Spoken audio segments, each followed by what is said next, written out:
日本話也都解説詞重組，大家係一篇點加比，一篇來談母語故事，感受母語感覺。意思說安慰嘅夢想，嘅世界慢慢變清了咯，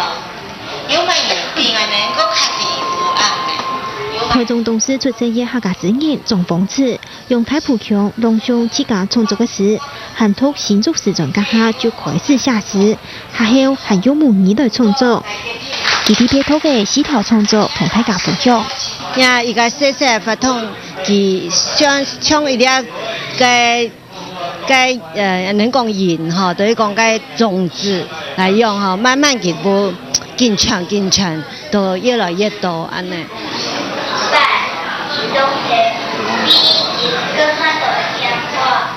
除咗邀請客家詩人以外，還有得二十個小朋友用普通話來講故，為觀眾見證嘉賓點心來談母語創作嘅時歌。去到一般的社區，比如講咖啡廳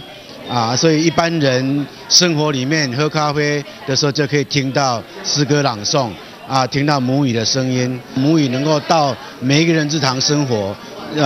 借着這樣，我們的母語就可以有機會存活。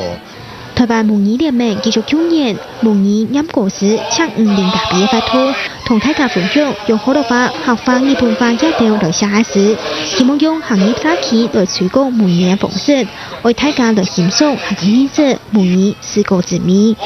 客家新聞方啟雄時期新北市報道。